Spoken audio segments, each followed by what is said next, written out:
Hello friends, आज मैं आपके सामने बीकॉम और बीए सेकेंड ईयर इकोनॉमिक्स के इंपॉर्टेंट क्वेश्चंस लेकर आया हूं।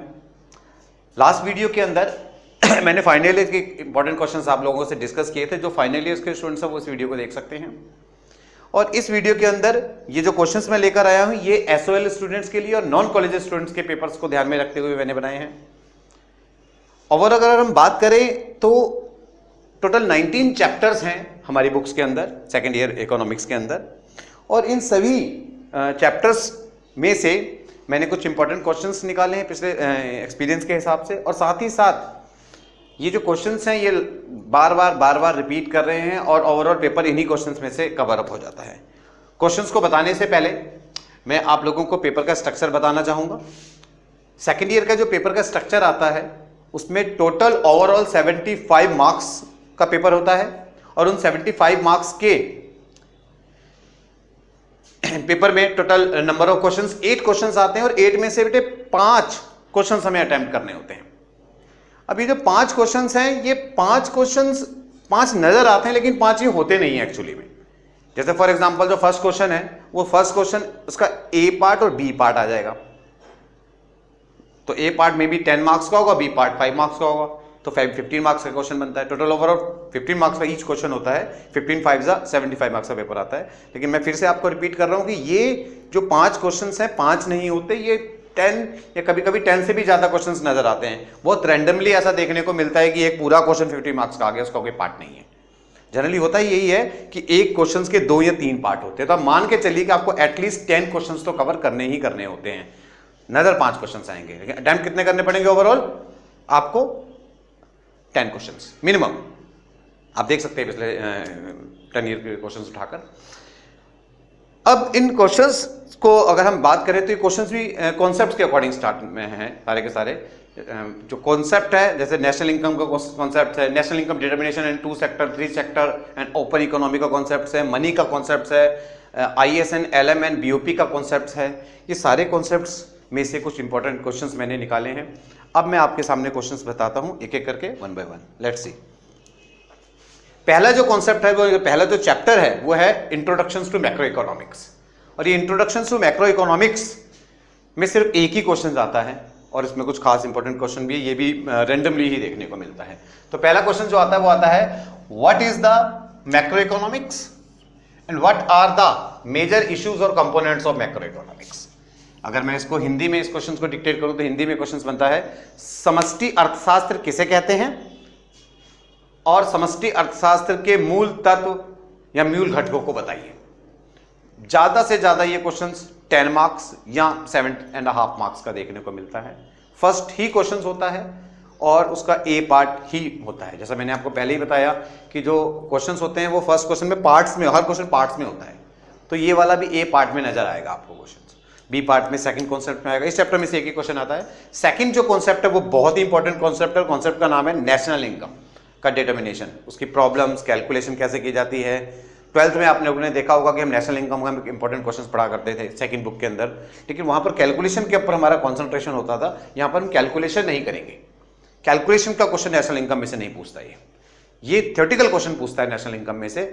कौन कौन से क्वेश्चन पूछ सकता है नेशनल इनकम में से मैं आपको बताता हूं।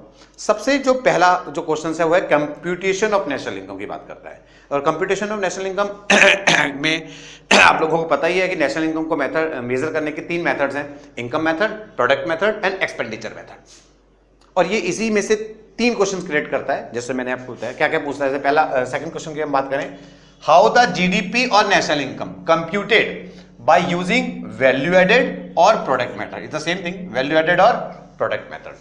ये तो उसमें आपको मेथड बताना पड़ेगा, उसके स्टेप्स बताने पड़ेंगे। साथ में आपको ये भी बताना पड़ेगा एक्सप्लेन द डिफिकल्टीज और precautions while calculating GDP in this method. ये अगर क्वेश्चन इस तरीके से आएगा, ये क्वेश्चन टोटल 15 मार्क्स का आएगा।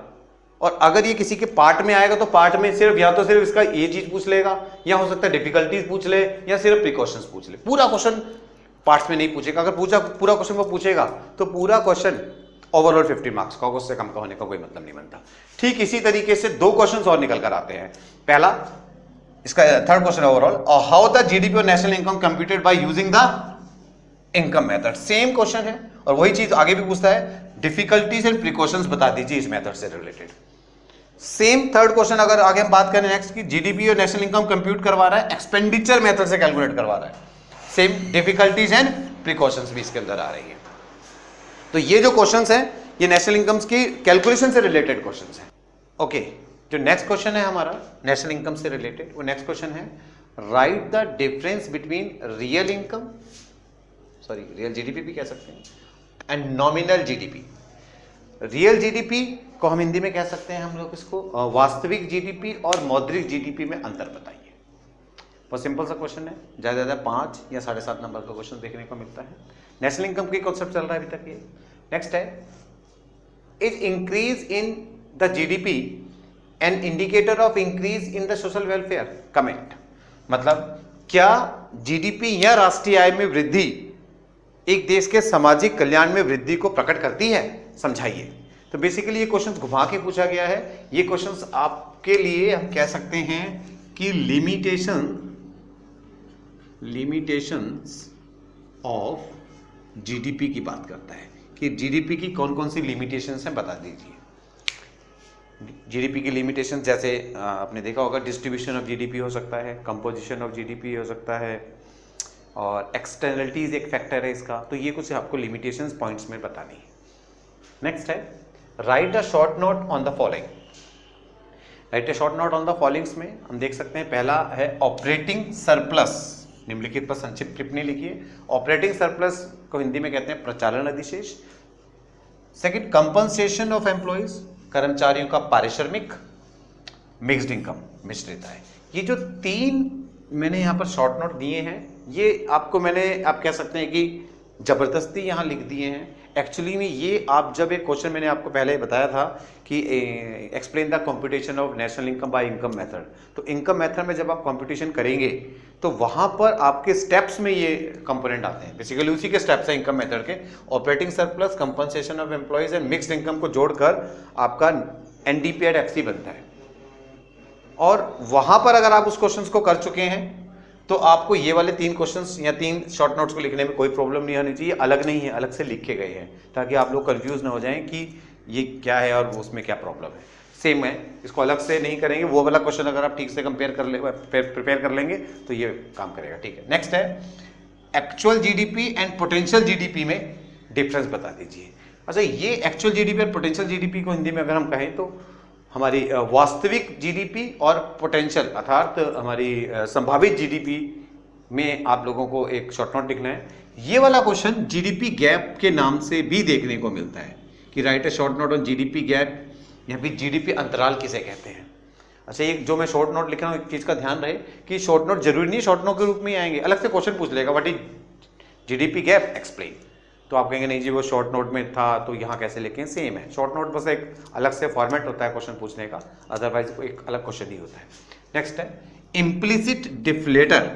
इम्प्लिसिट डिफ्लेटर का अगर हम बात करूँ हिंदी में, अंतर्निहित कीमत सूचकांक के ऊपर एक संक्षिप्त टिप्पणी लिखवा रहा है। इम्प्लिसिट डिफ्लेटर अगर हम कहें, इससे रिलेटेड क्वेश्चन रियल जीडीपी या नॉमिनल जीडीपी को कन्वर्ट करने के लिए जिस मेथड का यूज किया जाता है उसे इम्प्लिसिट डिफ्लेटर कहते हैं, और वहीं से आप इसको शॉर्ट नोट के रूप में एक्सप्लेन करेंगे। एक न्यूमेरिकल एग्जांपल जरूर देंगे इम्प्लिसिट डिफ्लेटर में।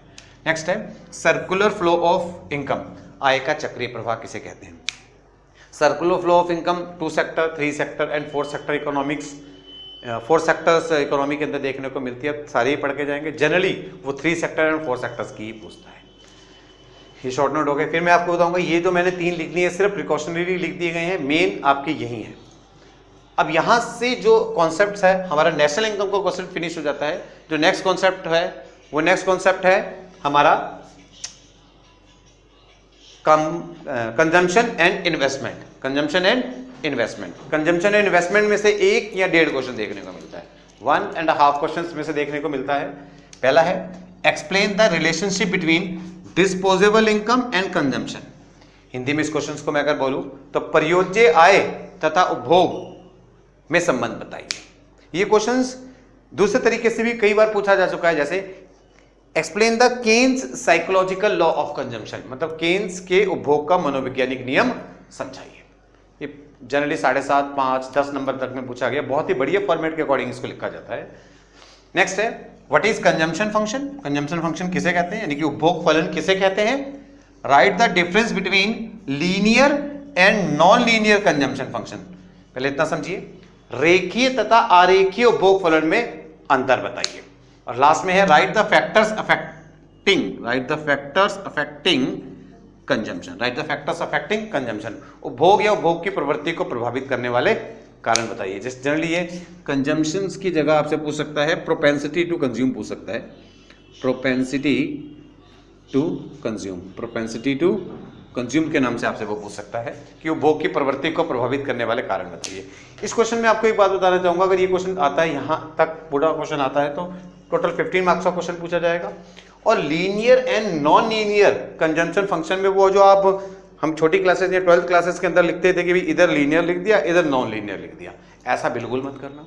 आप पहले लीनियर को समझाना कि लीनियर कंजम्पशन फंक्शन क्या होता है, उसका शेड्यूल बनाना, उसका डायग्राम बनाना, लिख लिया। फिर उसके बाद आप नॉन लीनियर को बताएंगे, भाई नॉन लीनियर की मीनिंग, नॉन लीनियर का शेड्यूल, नॉन लीनियर का डायग्राम, फिर उसको समझाएंगे। वो अपने आप डिफरेंस क्रिएट हो जाएगा। आपको उसके लिए टी फॉर्म बनाकर अलग अलग करने की जरूरत बिल्कुल भी नहीं है, ध्यान रखना। खासतौर पे ग्रेजुएशंस के बच्चों को खास ध्यान रखना है कि वो टी फॉर्म को अवॉइड करेंगे। अगर क्वेश्चंस 5 मार्क्स से ज्यादा का आ रहा है, 5 मार्क्स का आ रहा है तो फिर तो ठीक है, तो छोटा सा टी फॉर्म बनाया और उसके अंदर प्रॉपर रिप्रेजेंट कर लिया, डिफरेंस को अवॉइड करेंगे, लेकिन खास ध्यान रखना। नेक्स्ट है explain the derivation of saving function with the help of consumption function algebraically and diagrammatically, मतलब चित्र के द्वारा और बीजगणितीय फॉर्मूले के द्वारा, सूत्र के द्वारा उपभोग फलन की सहायता से बचत फलन को निकालिए। इसमें आपको पहले कंजम्पशन फंक्शन समझाना पड़ेगा, फिर सेविंग फंक्शन समझाना पड़ेगा, फिर हम कंजम्पशन फंक्शन को की हेल्प से डायग्राम में सेविंग फंक्शन डिराइव करेंगे, डायग्रामेटिकली सेपरेट करेंगे, और फिर हम लोग एल्जेब्रिकली इसको अलग से करेंगे। एक चीज और ध्यान रखना, ये क्वेश्चन मैंने कैसे पूछ रहा हूं कि कंजम्पशन फंक्शन की हेल्प से सेविंग फंक्शन निकलवा रहा हूं। क्वेश्चन का ध्यान से अगर आप क्वेश्चन पढ़ना है तो कई बार इसको रिवर्स भी कर लेता है, मतलब वो कई बार कहता है कि सेविंग फंक्शन की हेल्प से कंजम्पशन फंक्शन निकालो। तो अगर आप जिस तरीके से आपने इसको प्रिपेयर किया होगा इसका आप अपोजिट कर देंगे तो अब इसका उल्टा आंसर बन सकता है। ध्यान रखना क्वेश्चन पढ़ते समय कि भाई किससे किसको डिराइव करवा रहा है। नेक्स्ट है define investment, explain it's components. निवेश किसे कहते हैं, इसके घटक बताइए।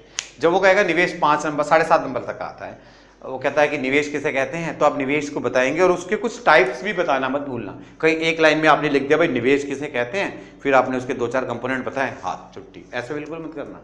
जब आप इन्वेस्टमेंट बता रहे हैं तो इन्वेस्टमेंट्स के कुछ टाइप्स भी आप बताएंगे, जैसे प्राइवेट इन्वेस्टमेंट हो सकती है, पब्लिक इन्वेस्टमेंट हो सकती है, उसको एक अलग थोड़ा सा बता देंगे। ऑटोनोमस इन्वेस्टमेंट हो सकती है, अकोमोडेटिंग इन्वेस्टमेंट, ये सब चीज़ें आप उसके अंदर बताएंगे। 2-3 जो आपने प्रिपेयर की होंगी उसको आप थोड़ा सा बताएंगे ताकि आपका बेस मजबूत बन जाए। फिर जब उसके कंपोनेंट्स बताएंगे तो कंपोनेंट्स को भी एक पहले चार्ट में एक फ्लो चार्ट बनाएंगे और उस फ्लो चार्ट में बताएंगे कि कंपोनेंट्स ये होते हैं, फिर एक एक करके उसको बताना शुरू करेंगे।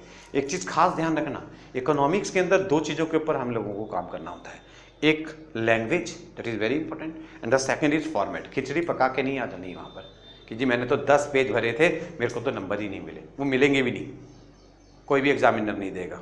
आपको फॉर्मेट और लैंग्वेज के ऊपर बहुत अच्छा काम करना होगा। लास्ट कॉन्सेप्ट जो था वो था हमारा कंजम्पशन एंड इन्वेस्टमेंट का। अभी जो नेक्स्ट कॉन्सेप्ट है वो है determination of equilibrium level of output, यानी कि उत्पादन या रोजगार या राष्ट्रीय आय के संतुलन स्तर का निर्धारण। अच्छा, ये वो फर्स्ट वाला कॉन्सेप्ट मत समझ लेना कि वहाँ पर भी नेशनल इनकम का डिटर्मिनेशन का, ये नेशनल इनकम या फिर आउटपुट का डिटर्मिनेशंस एडी वगैरह अप्रोच से होता है। इस कॉन्सेप्ट में से भी एक या 2 क्वेश्चंस डेफिनेटली देखने को मिलते हैं, बहुत ही इंपॉर्टेंट क्वेश्चंस हैं। कम से कम मान के चलते हैं मिनिमम 22.5 और मैक्सिमम 30 मार्क्स तक का इस कॉन्सेप्ट में से क्वेश्चंस निकल कर आएगा।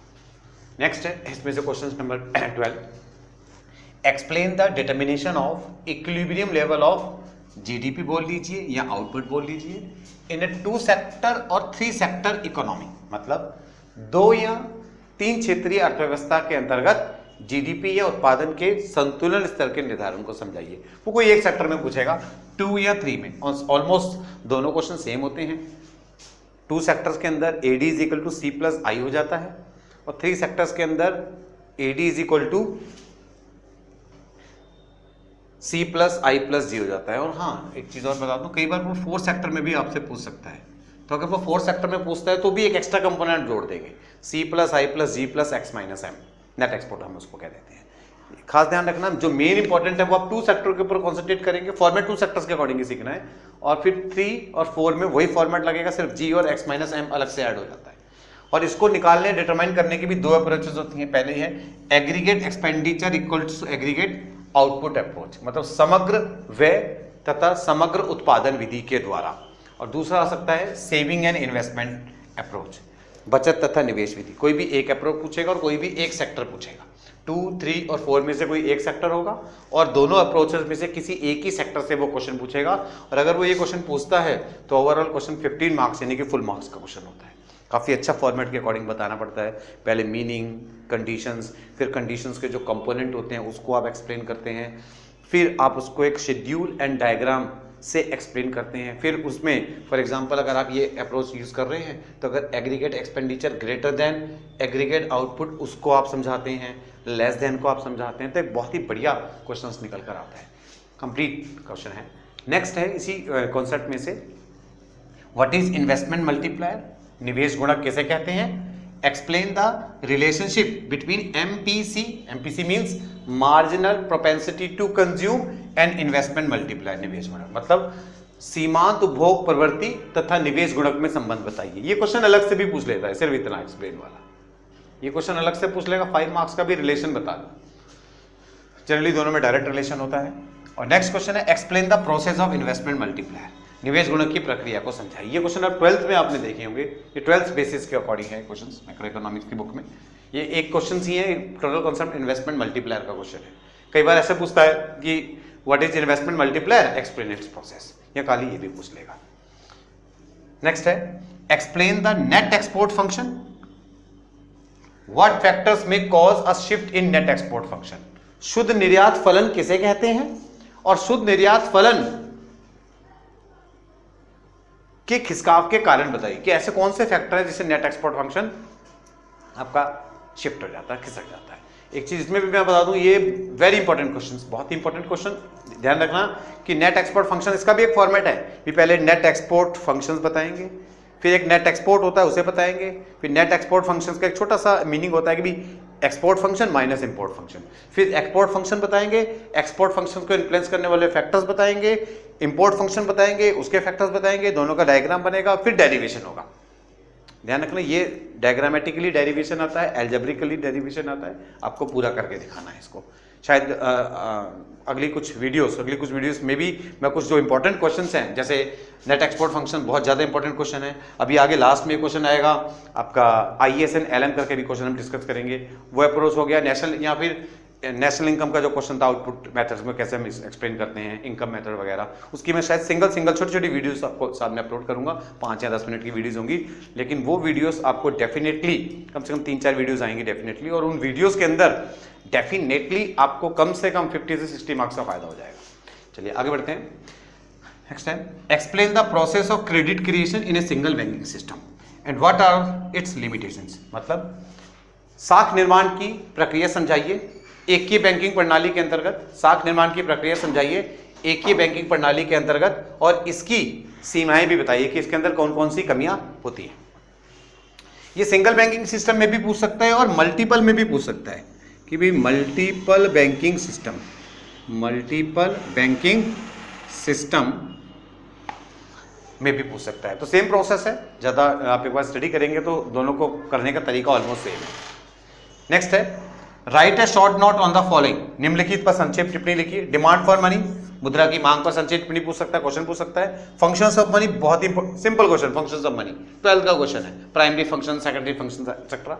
Transactions demand for money and speculative demand for money, ये जो आपके क्वेश्चंस हैं इसमें से एक क्वेश्चन मनी में से निकल कर आता है। एक क्वेश्चन और है मनी का कि explain the Fisher's quantity theory of money, तो ये कम से कम 15 नंबर तक में क्वेश्चन पूछा जा चुका है। फिशर्स की क्वांटिटी थ्योरी हुई, यानी कि फिशर्स के मुद्रा का परिमाण सिद्धांत समझाइए, फिशर के मुद्रा का परिमाण सिद्धांत को समझाइए, बहुत ही इंपॉर्टेंट क्वेश्चंस हैं। तो ये जो मैंने कभी आपको सामने क्वेश्चंस लिखे, अगर हम बात करें क्वेश्चंस यहाँ से क्रेडिट क्वेश्चन नंबर 16 से, अगर मैं आपको बताऊं 16 से लेके 18 तक ये मनी का कॉन्सेप्ट है। ये मनी में से एक क्वेश्चन आता है। ये जो ऊपर के मैंने कॉन्सेप्ट लिखे हैं 12 से टू 15 क्वेश्चन हैं, ये बेटे आपका determination of equilibrium level of output का कॉन्सेप्ट है। जैसे मैंने बताया था 22.5 मार्क्स का इसमें से, और तकरीबन एक question short note minimum 7.5 number का या 15 मार्क्स तक का इसमें से क्वेश्चन देखने को मिलता है। तो ओवरऑल इन्हीं क्वेश्चंस में से ही आपको मिनिमम 35 टू मैक्सिमम 40 नंबर का क्वेश्चन तो इसी बोर्ड में से निकल कर आ जाएगा कम से कम।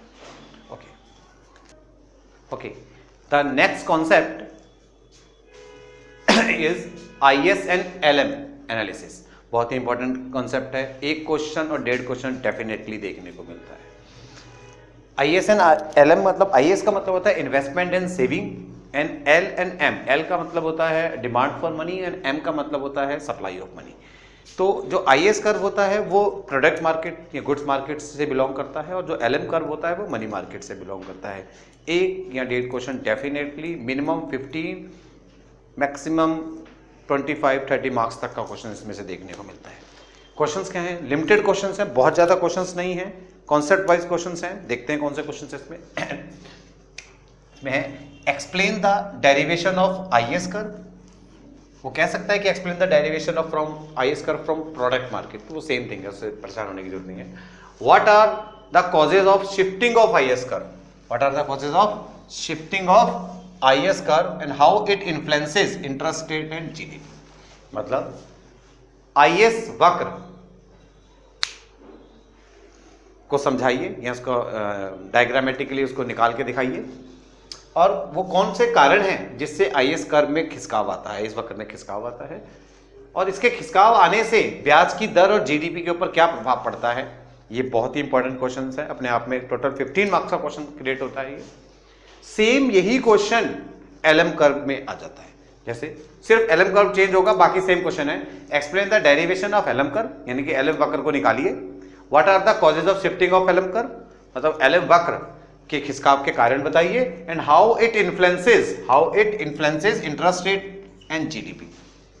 और अगर जब LM कर्व शिफ्ट होता है तो इकोनॉमी में इंटरेस्ट रेट और GDP पर इसका क्या प्रभाव पड़ता है वो समझा दीजिए। ये भी 15 मार्क्स का कॉन्सेप्ट है। दोनों को करने के तरीके थोड़े थोड़े से अलग अलग हैं। ये प्रोडक्ट मार्केट है जैसा कि मैंने बताया, और ये मनी मार्केट है।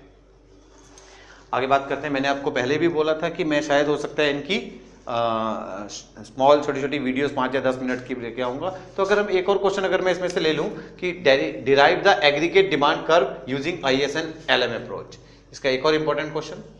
IS एंड LM एनालिसिस की सहायता से समग्र मांग को प्राप्त करिए, समग्र मांग वक्र को प्राप्त करिए। And what causes a shift in AD curve. और ये जो AD वक्र यहाँ से जो समग्र मांग वक्र होता है वो कैसे खिसक जाता है, LM के कारण खिसकता है, उसको मैं समझाऊंगा। ये जो 3 क्वेश्चंस हैं डेफिनेटली आपको 15 मार्क्स तो दिलवाएंगे ही दिलवाएंगे। इनमें से कोई भी एक क्वेश्चन आ सकता है या फिर मैक्सिमम 25 मार्क्स तक आ सकता है। इनमें इनको मैं करना समझाऊंगा। ये IS एंड LM अप्रोच के नाम से जाने जाते हैं। सिर्फ 3 क्वेश्चन हैं। The last concept of the second year economics is balance of payment and foreign exchange. उसमें से भी एक क्वेश्चन डेफिनेटली आता है, और वो है, पहला है what is balance of payment. भुगतान शेष किसे कहते हैं? Explain it's components. इसके घटकों को बताइए। घटक सिंपल 2 है आपको, एक करंट अकाउंट ऑफ BOP और एक कैपिटल अकाउंट ऑफ BOP। दोनों की डेफिनेशन देनी है और दोनों को एक्सप्लेन कर देना है। बहुत सिंपल है, थ्योरेटिकल पार्ट है इसका, डायग्राम है ही नहीं इसके अंदर। Right the difference between balance of payment and balance of trade. मतलब भुगतान शेष और व्यापार शेष में अंतर बताइए। 12th में भी था ये question. Autonomous and accommodating items of BOP। भुगतान शेष की स्वायत्त तथा समायोजित मदों में अंतर बताइए। ये क्वेश्चन अगर आप 12th में से भी प्रिपेयर कर लेते हैं तो भी कोई प्रॉब्लम नहीं है, लेकिन अब कोशिश करेंगे कि आप सेकंड ईयर की बुक्स या 10 ईयर्स में से देख सकते हैं इसको। नेक्स्ट है what are the causes of disequilibrium BOP। Balance of payment के अंदर जो असंतुलन आता है वो असंतुलन किन कारणों से आ सकता है? पॉलिटिकल रीजन हो सकते हैं, इकोनॉमिकल रीजन हो सकते हैं, कुछ रीजन हैं इस तरीके से, उनको आप एक्सप्लेन करेंगे 1 by 1। And how the adverse BOP can be corrected. और जो ये BOP में असंतुलन आता है इसको ठीक करने के कौन कौन से उपाय हैं? Fiscal policy, monetary policy, whatever the policy, आप उसको स्टडी करेंगे और उसके बारे में बताएंगे। अगर ये क्वेश्चन आएगा टोटल 15 मार्क्स तक का क्वेश्चन आएगा। और लास्ट में जो मैंने आपको बताया इसी से जुड़ा हुआ है BOP and foreign exchange rate. तो फॉरेन एक्सचेंज रेट में से यही 3 छोटे छोटे शॉर्ट नोट्स में right a short note on the following. निम्नलिखित पर संक्षिप्त टिप्पणी लिखिए। पहला है functions of foreign exchange market. विदेशी विनिमय बाजार के कार्यों को समझाइए। इसमें आप पहले उसकी डेफिनेशन दे देंगे, फिर उसके फंक्शंस एक फ्लो चार्ट में बताएंगे और एक एक करके समझाना शुरू कर देंगे। फिर है determination of foreign exchange rate, विदेशी विनिमय दर के निर्धारण को समझाइए। इसमें एक काफ़ी अच्छा क्वेश्चन बन जाता है। पहले फॉरेन एक्सचेंज रेट समझाते हैं, फिर फॉरेन एक्सचेंज रेट के डिटर्मिनेंट्स के दो तरीके होते हैं, फिक्स एंड फ्लेक्सिबल। फिक्स जो सिस्टम है वो गवर्नमेंट किया करती थी, जो फ्लेक्सिबल वाला है वो डिमांड एंड सप्लाई की फोर्सेस के द्वारा ऑटोमेटिकली रेट तय होता है। बेसिकली हम फ्लेक्सिबल को ही समझाते हैं। फिर डिमांड के फैक्टर समझाते हैं, सप्लाई के फैक्टर समझाते हैं, दोनों को कंबाइन करके एक डायग्राम, हल्का सा छोटा सा डायग्राम के अकॉर्डिंग उसको एक्सप्लेन कर देते हैं, डिटरमाइन कर देते हैं। छोटा सा क्वेश्चन अगला है, लास्ट है, difference between fixed and flexible exchange rate. जो मैं ऊपर बात कर रहा था कि दो सिस्टम होते हैं, तो उसी में क्वेश्चन पूछ सकता है कि फिक्स्ड और फ्लेक्सिबल एक्सचेंज रेट में कौन कौन से डिफरेंस होते हैं। तो ये टोटल क्वेश्चंस जो मैंने अभी आपके सामने दिए, ये टोटल 25 क्वेश्चंस थे और इन्हीं 25 क्वेश्चंस में से आप इजीली आराम से टोटल पेपर अटेम्प्ट कर सकते हैं। जैसे आप टोटल पेपर मैंने बताया कि 8 क्वेश्चंस होते हैं, 5 ही अटेम्प्ट करने होते हैं और वो 5 होने, कहने को 5 है लेकिन उस मिनिमम 10 होते हैं उसमें से। लेकिन ये जो क्वेश्चंस बताए ये इजीली आपको टोटल पेपर अटेम्प्ट करवाएंगे, नो डाउट। आप इन्हीं क्वेश्चंस को प्रिपेयर करेंगे, इजीली आप क्लियर कर जाएंगे। और जैसा मैं आपको बोल रहा हूँ, बार बार मैं एक चीज़ रिपीट करता जा रहा हूँ कि मैं इनमें से जो इंपॉर्टेंट क्वेश्चंस हैं, ISN-LM कॉन्सेप्ट हैं, ISN-LM हो गया, BOP हो गया, एक नेट एक्सपोर्ट का एक क्वेश्चन पीछे आया था, ये कुछ क्वेश्चन ऐसे हैं जिनके आने की उम्मीद 90% तक ये क्वेश्चंस आते ही आते हैं। तो इनमें से मैं कुछ वीडियोस आपके सामने नेक्स्ट लेकर आऊँगा, 5 या 7 की मिनट्स की छोटी छोटी वीडियोस होंगी, उसमें मैं सिर्फ उन्हीं पर्टिकुलर क्वेश्चंस के ऊपर डिस्कस करूँगा। तो अभी के लिए इतना ही। Best of luck for your exams. जल्दी ही आपके एग्जाम्स आने वाले हैं। Thank you.